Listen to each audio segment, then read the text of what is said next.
Alan Gray here with the Microbiome First Summit, underwritten by the World Asthma Foundation. We're pleased to introduce our keynote speaker, Dr. Rodney Detert, Professor Emeritus at Cornell University and author of The Human Superorganism. Dr. Detert has a vision for a personalized, whole-human, microbiome-first approach to health, in which managing our microbes is a key to sustainable healthcare. We are very pleased to welcome Dr. Detert with the keynote address, The Big Picture View of Our Tiny Microbes. Hello, I'm Rodney Detert, Professor Emeritus, Cornell University. These are the disclosures. I want to begin by thanking the World Asthma Foundation for the thousands of hours involved with organizing, sponsoring, and delivering this event. Also thank the speakers for their commitment to excellence and for their summit contributions. And thanks to the thousands of registered attendees who range all the way from those afflicted by non-communicable diseases to hundreds of researchers and educators participating as well. And finally, thanks to my wife, Janice Detert, for her editorial suggestions. The hope is that the vision and information conveyed across these presentations will help to improve lives and guide us towards sustainable healthcare. First, some definitions. The microbiome is a collection of microorganisms and their genes living in a particular environment.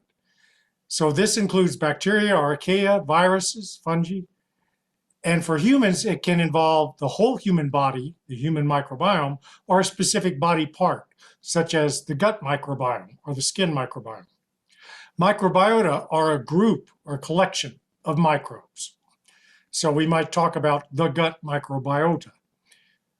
Holobiont or superorganism is an organism made up of multiple species that operates as a single unit. Dysbiosis is an imbalance within the superorganism and usually wrong microbes or microbes in the wrong location that will promote disease. Pathobiont are microorganisms that promote pathology if placed in the wrong environment. This often occurs with dysbiosis. The issue I'll be addressing is that thus far, Western medicine has operated as if humans are a single species rather than a superorganism or holobiont. Prevention strategies and treatments have been slow to embrace the microbiome, and there's been a tendency to chase the presenting symptoms or treat those symptoms rather than to correct underlying imbalances that occur within physiological systems. Focusing on the present issues rather than integrating across health risk management that expands the lifespan has also been a problem relative to comorbid diseases that arise later in life. So to address this, it's important to discard outdated scientific dogmas from the 20th century that we know are no longer correct and may lead to misguided approaches, and also to apply microbiome first approaches that embrace our majority, and that would be our microbes. They are the majority of our genes, and we need to protect friendly microbes and use rebiosis as a go-to strategy. I'll first describe some microbiome fundamentals, including the way in which I became involved with the microbiome, which was really by accident. I'll talk about the old scientific dogmas that impede our progress to sustainable healthcare, the importance of immune microbiota co-maturation, depletion and destruction of the human microbiome, and how that is connected with diseases, the two categories, chronic non-communicable diseases and infectious diseases, which are involved with microbial colonization resistance. And finally, conclude with issues of safety for the whole human, including the microbiome. I became involved quite by accident with the microbiome because I'd been working on the developing immune system and protecting the immune system of children, and I was challenged to prepare a paper that described the one sign or the one measurement you could make in a newborn baby that would best predict the trajectory that baby would follow in terms of whether the life was filled with health or filled with disease. And while we know that many things, diet and environmental exposures and lifestyle affect health as you age, nevertheless, this was to identify a useful and the best predictor at birth for what might happen later in life. And I thought, well, it surely involves the developing immune system. That's what I'm working on. But I was completely stymied trying to prepare a paper, went to bed very frustrated that night, and awoke in the middle of the night from a very vivid dream with one single idea. And that idea was that the baby needed to self-complete. The baby needed to form the human microbial superorganism and be seeded with the microbes that were intended. And that led to what is called the completed self hypothesis. And my wife helped me to scramble my middle of the night ideas into a paper that described the importance of family sourced microbiota being seeded during birth through vaginal delivery when possible, and that would seed the microbes into the airways, into the GI tract, the skin, your genital tract, and the like. And the importance of this, and being able to measure that, the extent to which that had happened as an indicator of future health and risk of disease. So it turned out that that paper was seen by some British filmmakers, including Tony Harmon, who's a speaker on this summit program. And they allowed me to present this in the film Microbirth. And that led to a variety of speaking opportunities and other papers, including National Academies of Science talk, and the ability to prepare a book, even without a proposal, for the popular press on this topic. And so really the hope has been that coming at the microbiome from this other perspective of working on other things, including the developing immune system, could be useful in terms of some of the ideas that could be applied. So I want to start by describing the fact that Earth as a planet is primarily a microbial planet. That is the predominant life form on Earth. And microbes are distributed across Earth into the harshest environments. We, as a human superorganism, carry our own microbial bubble. So we're accumulating microbes and depositing microbes as we move through hotel rooms and cars and transportation. And we're very good at traveling to different places on Earth and distributing microbes. We're sort of like the Johnny Appleseed of microbes distribution on planet Earth. But the important thing is we need to understand that we are a part of the life that is the predominant life form on Earth. And we have a role to play in planet Earth, and you should never feel ashamed of human contribution to Earth. This is particularly emphasized by the fact that we contain genera of bacteria that are located in the harshest environments on Earth. The Yellowstone Geyser, under glaciers in Antarctica, eating minerals and rocks as food, the Marianas Trench and the extreme pressure at that depth, and the huge salinity of the Great Salt Lake and the Dead Sea. And genera of those microbes are in our gut, as well as microbes that basically are magnetic oriented. They have magnetic features. And it's very interesting because, of course, magnetic fields are one of the ways that birds navigate. And you have to wonder how we might better utilize our own magnetic microbes and bacteria that are present in our gut. So we share genera with life at the extreme ends of Earth. They are at the extreme ends of our gut. And we're a part of those families, that relationship. The Human Genome Project in the late 90s and early 2000s identified the fact that there were 22 to 25,000 chromosomal genes in humans. This was about half of what had been estimated. But that dwarfs in size compared to the almost 10 million genes across the human populations on Earth, with about 3.3 million microbial genes in a given individual. So it is closer to hundreds-fold difference in terms of the microbial genes versus the chromosomal genes. And we're more than 99.9% microbial genetically. When it comes to cells, it used to be thought we were 90% microbial. It's closer to 57%, with some of the most recent estimates of 39 trillion microbial cells versus 30 trillion human mammalian cells.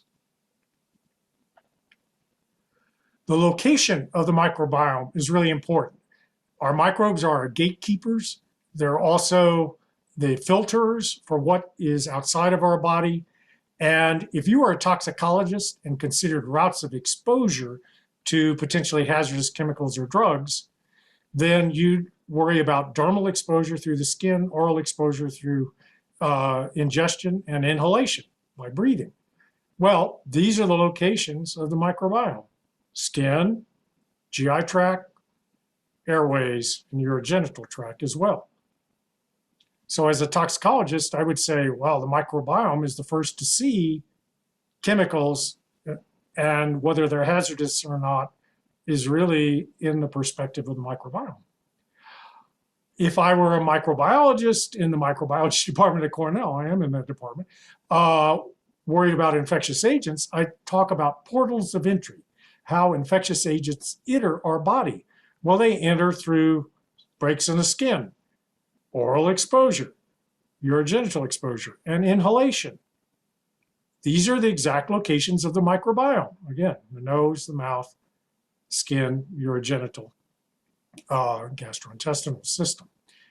So these truly are at the critical points for determining safety for our body, controlling elements of that, for determining infectious risk, because they provide protection, first line of defense protection against infectious agents, and can spare our immune system from even having to be involved if we manage the microbes correctly.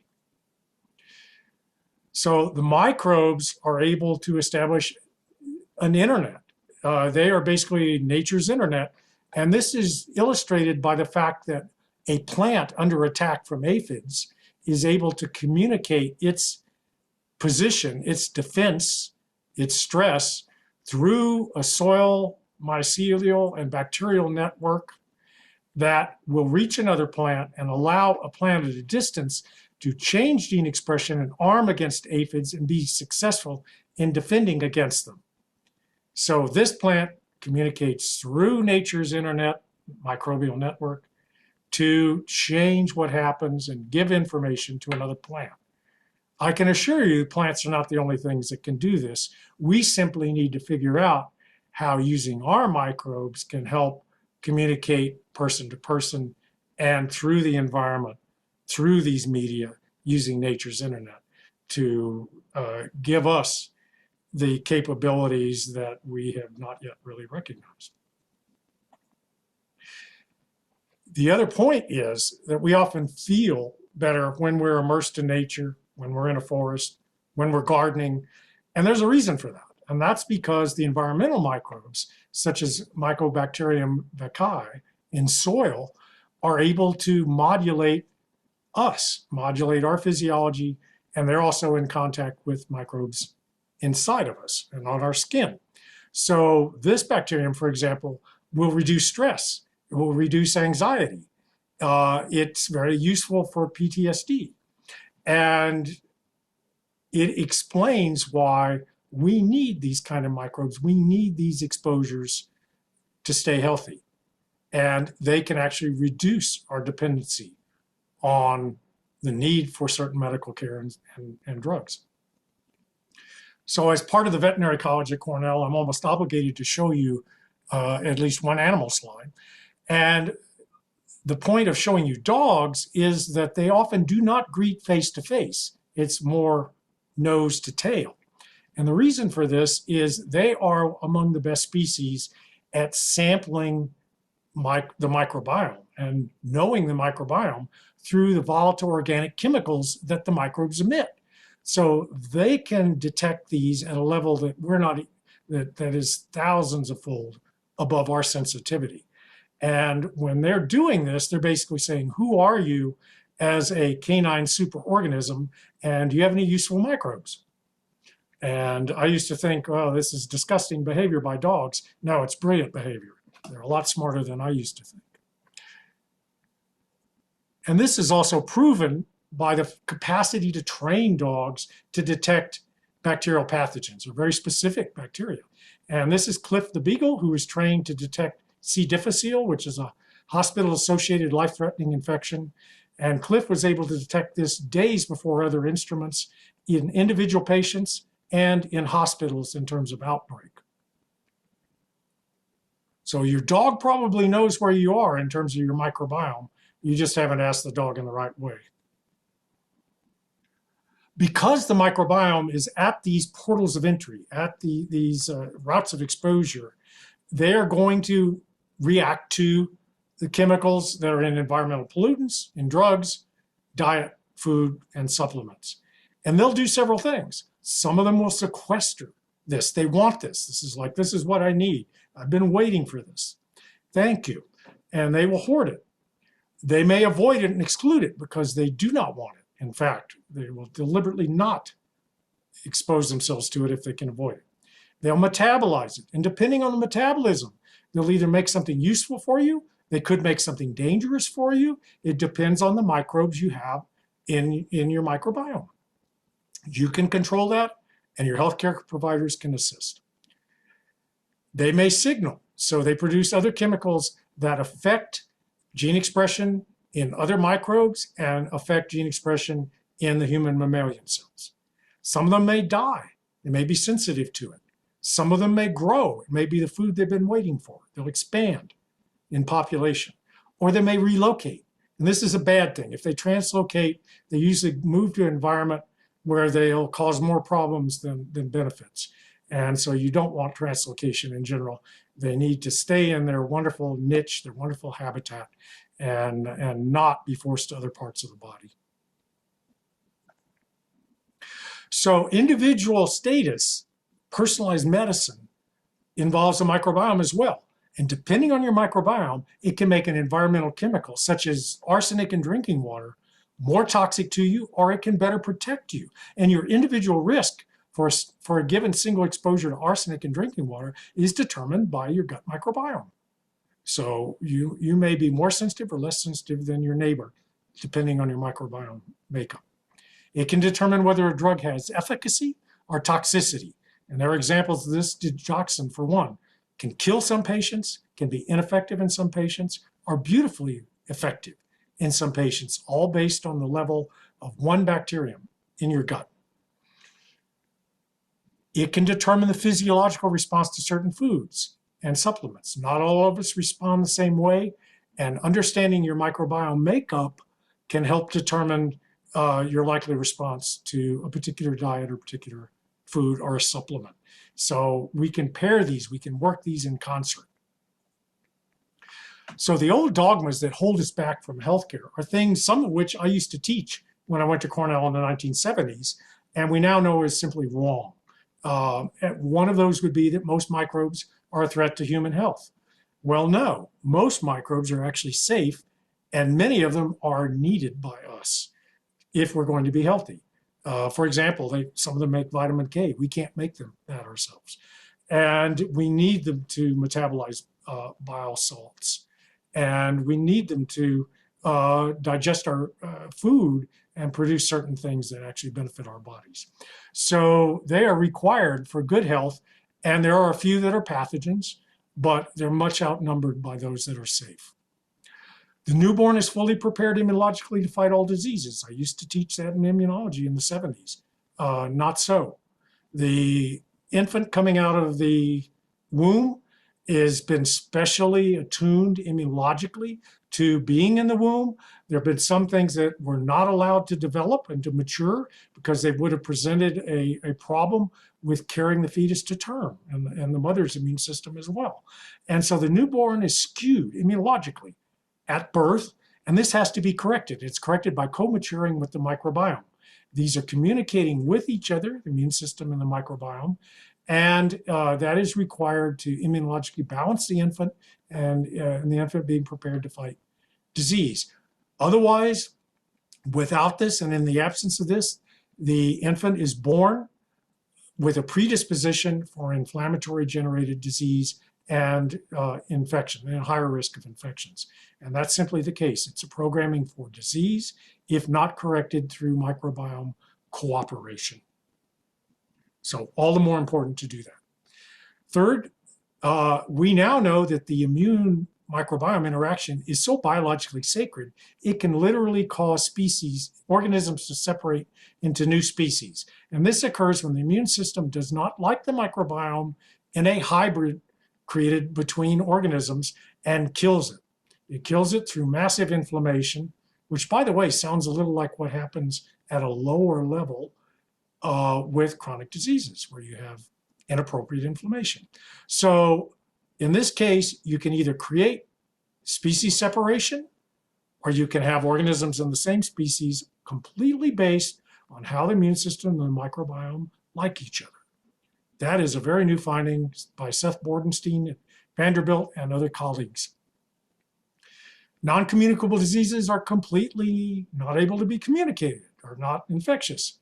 And that's not completely true. It's a very soft boundary there, and we now know there's specific transfers of microbes that can promote specific non-communicable diseases or chronic diseases. And I'll describe some of these. I'll show an example in a review on Staphylococcus aureus and asthma. The human mammal is the target of environmental health risk assessment, and safety is determined by that. But in fact, it's the human holobiont superorganism that is the target, and that's how we need to do safety assessment. That's what toxicological safety has got to mean. So if we don't know if it's safe for the microbiome, we don't know if it's safe. So how does the microbiome affect our health and our longevity? Well, there's a global effect that connects the microbiome to sleep regulation, to the circadian clock, to inflammation and its regulation, and to aging, particularly oxidative damage generated telomere length, because that again is affected by the microbiome and immune interaction. So telomere length can be influenced by the microbiome, and we can have a euthanizing effect by managing our microbes better. So the microbiome can drive what I call, and others previously in literature have defined as the health span, and that is not just how long you live, but how long you are healthy during that lifespan. And that's important to be able to have and extend a healthier period of life. There are also systems biology-focused effects or physiological system effects. I already mentioned the importance of the immune system microbiome interaction, and the microbiome affects not just maturation, but regulation as well. The gut is a second brain, and it makes more neurochemicals in the gut than in the brain, and the microbiome, the gut microbiota, contribute to this significantly. They also regulate gut production of it by mammalian cells. So you can actually affect the levels of neuroactive peptides by managing your microbes in the gut. Microbes regulate the hepatic metabolizing enzymes, so they regulate liver function. They are an important endocrine organ in terms of what they produce. They're important in bile acid metabolism, lipid metabolism, very effective in terms of systemic biology regulation. They regulate the HPA axis, and they produce a set of chemicals that are fatty acids, small fatty acids, that are epigenetic regulators, and we never dreamed these chemicals were doing the kind of things that have now been defined in terms of controlling our own cell regulation. So an area called psychobiotics that John Cryan and his colleagues have defined has been important because we now know different bacteria produce different neuroactive peptides. And you can balance neurochemistry and balance what is affected through 3 different routes to brain status as well by adjusting bacterial ratios and bacteria balance. So this gives a new hope that managing microbes may help reduce the need on drugs that could produce side effects that are used for things like major depressive disorder and the like. And by simply adjusting what's already in the gut, but in terms of different ratios, you can adjust neurochemical balance. The immune system can either be in sync and be fully matured and in homeostasis with the microbiome or not. And I like these 2 images that you might remember for what happens when you have ineffective maturation of the immune system. The microbiome's deficient, not in place, the wrong microbes are there, and you're going to have misregulated inflammation eventually leads to pathology and disease in tissues. Or you can have a nice homeostatic regulation, very effective immune maturation, and everything is beautiful, so to speak. Now, the baby at birth, as I mentioned, is programmed more for disease than health, unless corrected and balanced, rebalanced. And that's because there's a preferential T helper 2 environment in the womb that transfers out to the newborn and has to be adjusted. There are aspects of inflammation that must be ramped down after birth, or that will produce disease. And specialized innate immune populations have to be recruited to the mucosal tissues, to things like the gut and the lung, urogenital tract, and these must be signaled in by the microbes and provide immune homeostasis. So it's important to have these in place to populate these locations that are your filter and gateway. Bifidobacteria play an extremely important role in early postnatal immune maturation, and that much we know at the moment. The other component is feeding the microbes. You seed and you feed. And human breast milk is very important in the infant gut. So breast milk, of course, is the gold standard. It's nature's food for the infant. And nutritionists knew that it contains a major element, human milk oligosaccharides. But the problem was we can't digest those. Our human mammalian cells can't use them. So they're not there for us. They are the food of the microbes. And that tells you how important this seeding event is, how important the microbiome is for the infant. Because the main food supply in the breast milk is not for us, it's for our microbes. The other components are that there are additional microbes seeded from the breast milk. It contains a microbiome that is seeded. And this evolves and changes during the weeks of maturation of the infant. Breast milk changes profile. You have immune hormones or cytokines. You have IgA antibodies that help protect the infant and also modulate the immune system. And you have iron-regulating proteins like lactoferrin. So the baby has the infant gut microbes. There are mucin layers. There's actually a bilayer of thickness of mucin and a one-cell thick gut lining barrier with specialized immune cells that have been recruited underneath. And what we now know immunologically is that over 2/3 of the human immune system is in the gut. We never dreamed that was the case back in the 70s, but we now know that is true. So this is really one of the major regions. If you want to look at human immunology, go to the gut first. But it means also that the different separating potential pathogens from immune cells, potential problem players among these microbes, from here is just this one cell thick layer and the mucin. And I'll tell you why it's so important to consider this as a unit and to ensure that this integrity is maintained and that you don't have immune dysfunction and improper inflammation arise if this is damaged. So as a result, I have advocated supporting a systems biology approach and thinking about the microbes, the mucin, the one cell thick gut lining, and the specialized immune cells as a unit called the microimmunosome. And we need to study each of these individually. That's important in terms of research. But eventually we have to put them together because there's bidirectional communication. And if you affect one of these, you're going to affect the others. So it's important to understand the unit and to manage the unit so that we reduce improper inflammation. We have the right balance of microbes to help do that. Now, Maria Gloria Dominguez-Bello, doctor, faculty member at Rutgers, has been instrumental, along with her colleagues, in defining the microbiome diversity in indigenous populations in South America versus urban areas like Sao Paulo, Brazil, and Western cities, other Western cities.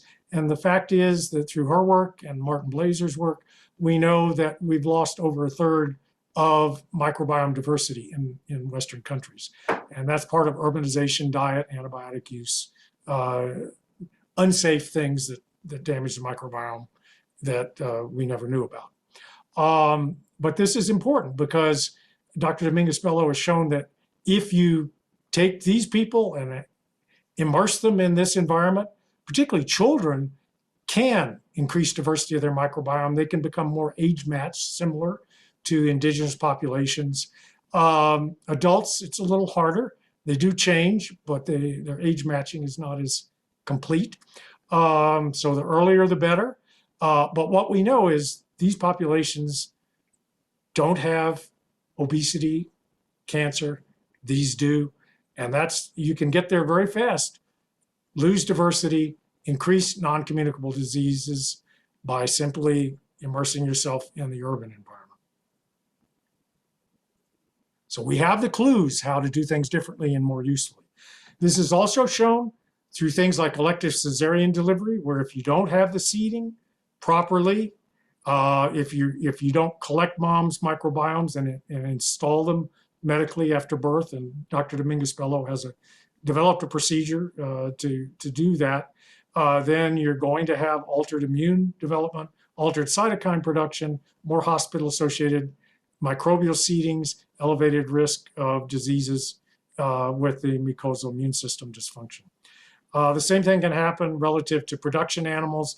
The antibiotic use as growth promoters was a devastating thing. It increased antimicrobial resistance, increased zoonotic risk for humans as well. Again, this is the animals were essentially being operated on a depleted microbiome in the end.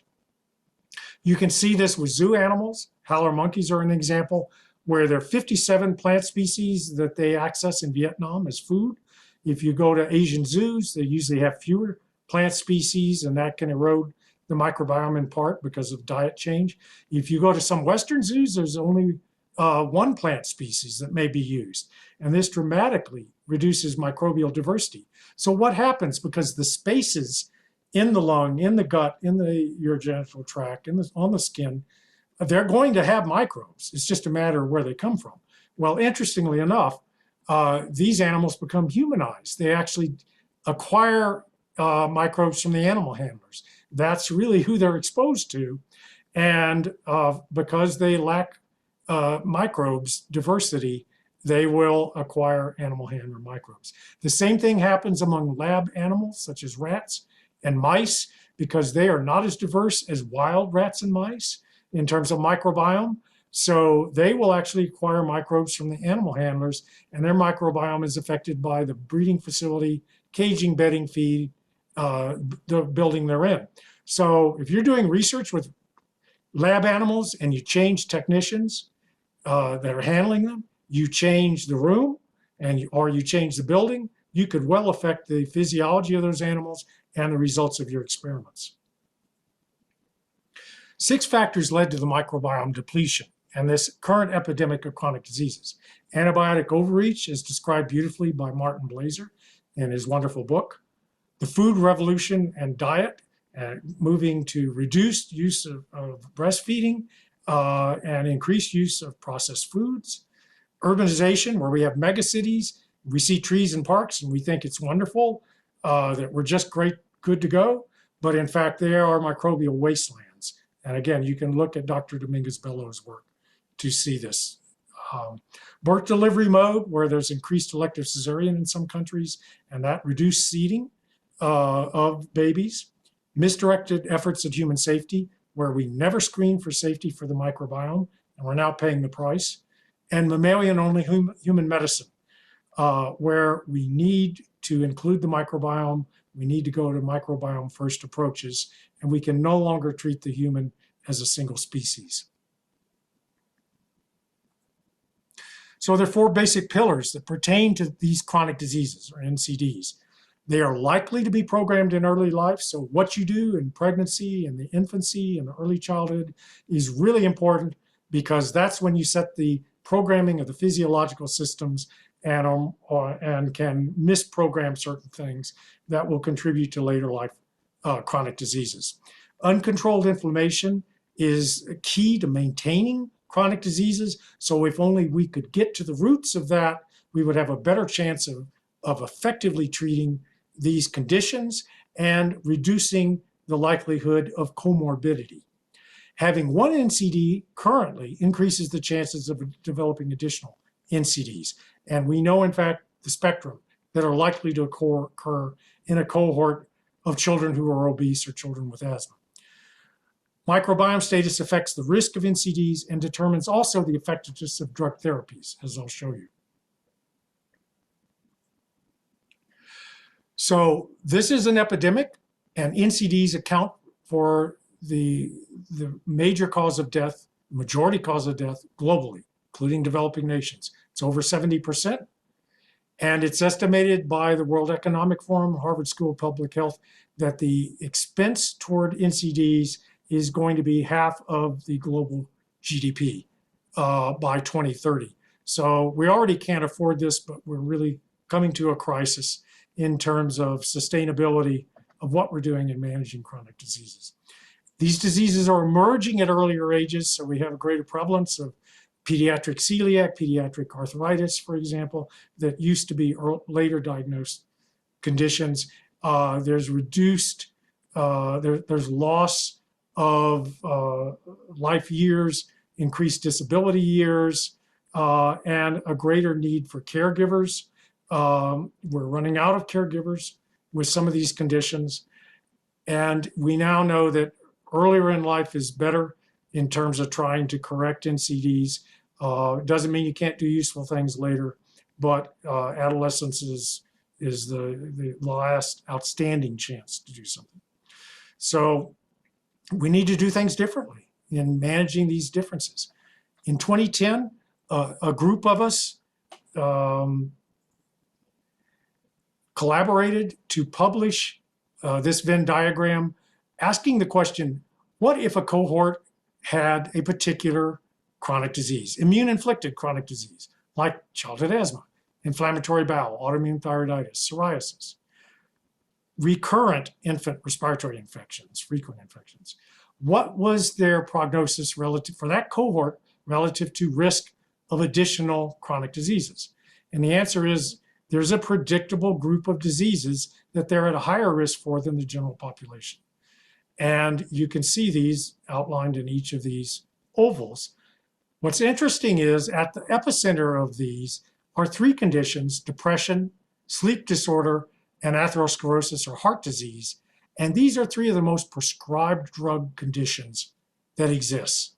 They are shared by many comorbid initial NCDs. So we could really put a dent into requirements of prescription drugs by tearing this apart. Now we know a lot more about comorbidities 12 years later than when we published this paper. So here's the update actually from 2021, published in Biomedicines, with 36 comorbidities for asthma. Some of these you would anticipate, allergic triads such as rhinitis and dermatitis, food allergies, but some not, like depression, obesity, GERD, osteoarthritis, hypertension, type 2 diabetes, lung cancer. So currently, with the current management, this is what's ahead for the cohort of asthmatics. This need not be the case. We can do a better job of protecting against these comorbidities, and this should not be the track forward. If you look at protective factors for asthma in early childhood, this makes a lot of sense microbially. So vaginal birth is one of the tops, because that's seeding with microbes or interruption of seeding with microbes if it's an elective cesarean delivery. Prolonged breastfeeding. Again, you're seeding with more microbes. You're feeding and nurturing the development of the microbiome and the immune system. Growing up on a rural lifestyle, rural farm. So you have exposure to allergens and microbes in the environment and with animals, and that combination leads to a more diversified childhood microbiome. Lack of antibiotic exposure, because antibiotics in the end destroy friendly microbes along with the pathogen. If you don't replenish that, if you don't restore the microbiome, you leave patients wide open for elevated risk of recurrent infections and chronic diseases. High maternal vitamin D and zinc intake, these are very important for a variety of physiological systems, including the immune system, vitamin E intake, healthy diet, Mediterranean diet, and rebalancing the immune system of the infant, including the full spectrum of T helper function, are protective against asthma. In addition, infant bifidobacteria are really important in seeding and feeding events because they help digest the human milk oligosaccharides. If you go to obesity, it's even worse. 43 comorbid NCDs for the cohort diagnosed with obesity. Some of these you'd expect, metabolic syndrome related, type 2 diabetes. Some of them maybe not, atherosclerosis, hearing loss, infertility, Alzheimer's, hypothyroidism, depression, there it is again, the epicenter, 12 different cancers. So again, this is a nasty prognosis for that cohort, and we can improve this. We can do better.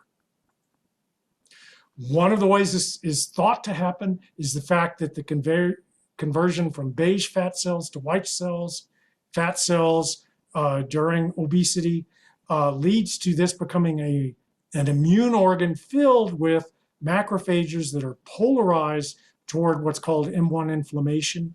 And this inflammation actually can spread to other tissues. So it's not that the white fat cells stay in one place and only do one thing. They actually will propagate this immune dysfunction to other tissues, and that may be part of how the comorbidities arise, is through this. So there are, not all species are equal. There are communities of species in the microbiome that do wonderful things together functionally, but there are some examples where single species are really critical. They have critical functions. We can't afford to lose them.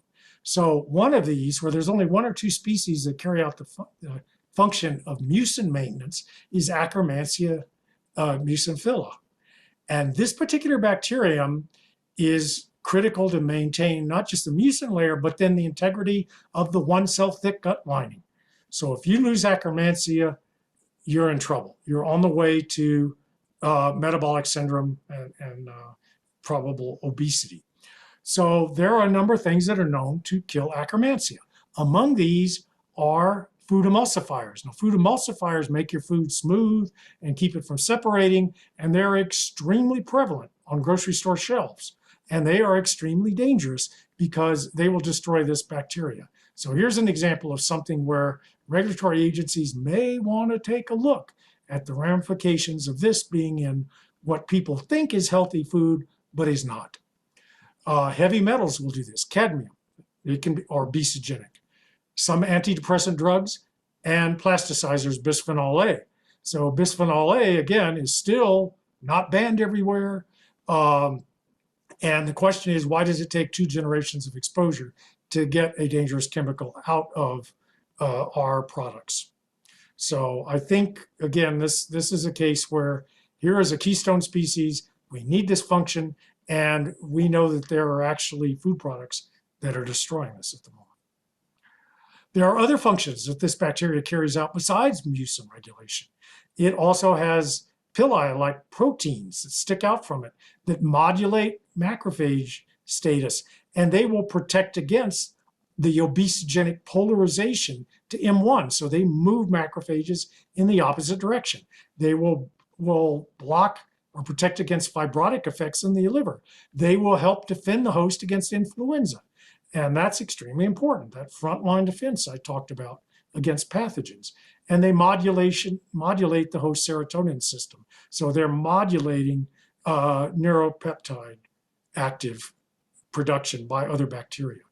Very important. So the old dogma that there's a boundary between infectious or communicable diseases and non-communicable diseases, and that this is absolute and hard, appears to have eroded.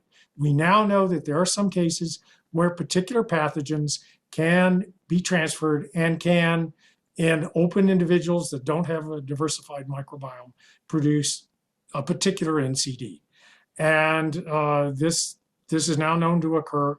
And one of these is Staphylococcus A, that has a number of ways to promote asthma, and carriage in infants, in the nasal passages of infants, is a risk factor for asthma because of what Staph A can do. So we need to now think about this boundary being very soft, and that we're ultimately managing microbes. We need to manage and protect against pathogens and pathobionts. And by doing that, by having a good diversified microbiome, that is the frontline protection for both communicable and, in the end, non-communicable diseases.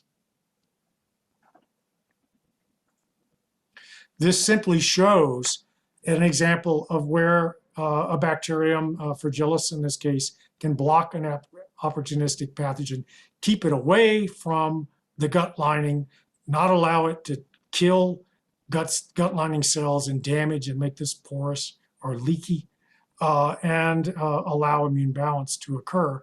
And what happens if you don't have these friendly bacteria in place? You don't have maximum colonization resistance, and the bad actors can get to the gut lining. And it doesn't take that many friendly microbes to block pathogens. We now understand that very clearly. It's not like you have to wholesale change the microbiome to acquire effective colonization resistance.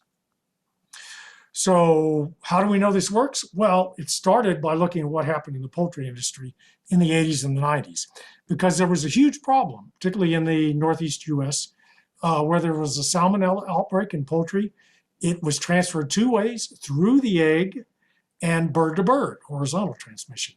And through the egg meant the pathogen was zoonotic for humans. It could infect humans, it could cause illness, and it could kill humans.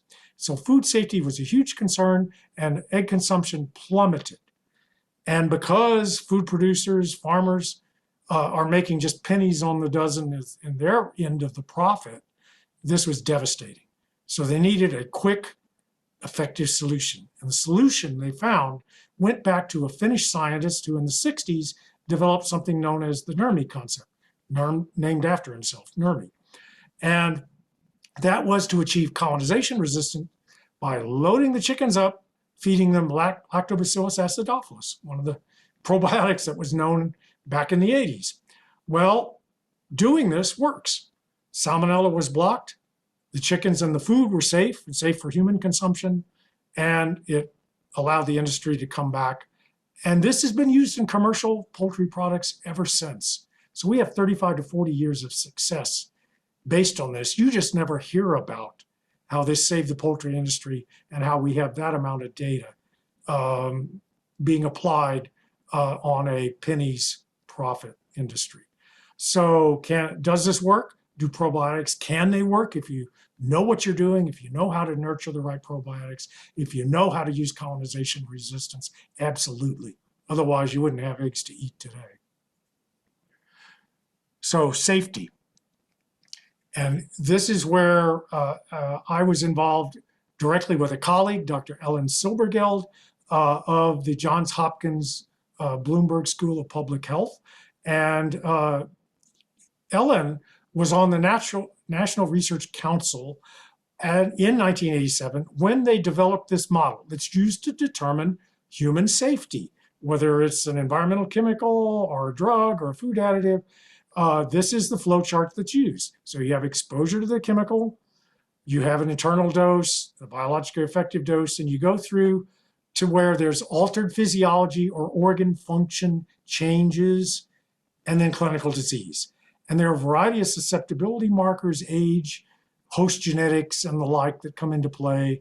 And these determine the overall risk of clinical disease. So this is how regulatory agencies use these data to determine if something's safe or not for humans, for human use, for human consumption, for drug administration. But there's a problem. And the problem is what you don't see. And the problem is the gateway, the filter, the frontline defense for humans. And Ellen, being on this committee, said, you know, this has to change. We're not doing safety right. And from my microbiome experience, we had the same thought. So we developed a paper with the simplest figure change imaginable. We put the microbiome in as the gateway or the filter. So exposure through the microbiome gives you presented exposure, because what the microbiome does to the food additive, to the drug, to the environmental chemical determines what happens here. what gets to your mammalian cells, all the way through finally to altered structure, clinical disease. If you don't know this piece, you don't know this. So you can't do proper safety evaluation excluding the microbiome. That's good news, bad news. It means toxicologists have a world of work ahead, work opportunities. It means what we did in the past, not that useful. And this is simply the reality. So we published this in Toxicological Sciences in 2015. So there are examples of drug interactions with the microbiome, where the drug damages the microbiome, or the drug needs the microbiome or an element of it to work. I mentioned digoxin, where one bacterium determines whether that it has a narrow effective range, and in some people it could kill them, or it won't work, or it will work.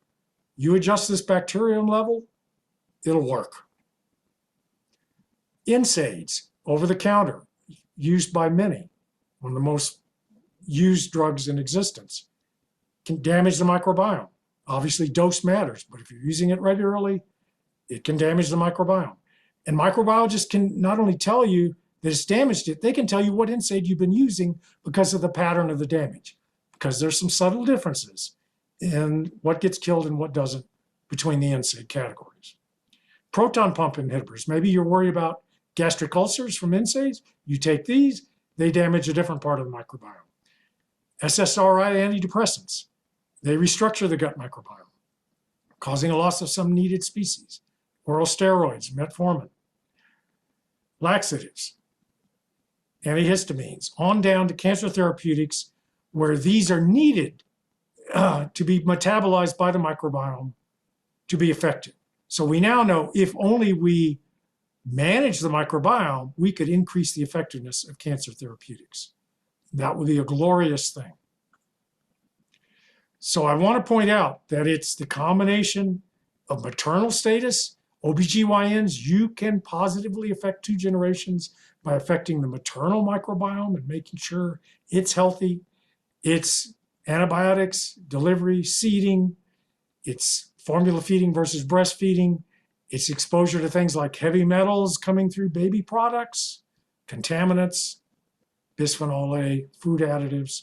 All of these go together in terms of infant status, childhood status of the microbiome and the physiological systems. So the take-home points are, at birth, the newborn's immune system is skewed toward inflammatory disease. It must co-mature with the microbiome to become balanced. These systems, immune system and the microbiota, grow together. If the microbes are missing, infection and immune-inflicted chronic diseases happen. Nothing should be considered safe for humans unless it's proven to be safe for the whole human, and that includes our friendly microbes. How we produce and consume food, use chemicals, use drugs, shapes our global microbiomes, composition, nutrients, prebiotics, probiotics, and they help drive our own microbiome. So we can manage our microbes, manage our diet, manage our other chemical drug exposures in a way that really helps us be healthier. Healthcare should be practiced using personalized whole human microbiome first approaches.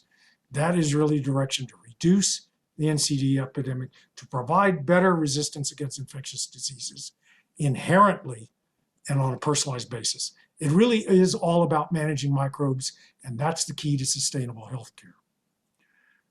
I want to end by saying that there are 2 of the most prominent scientists involved with destroying dangerous microbes, loved microbes. The first, Metchnikoff from the early 1900s, who was an immunologist that discovered how immune cells, particularly macrophages, kill bacteria.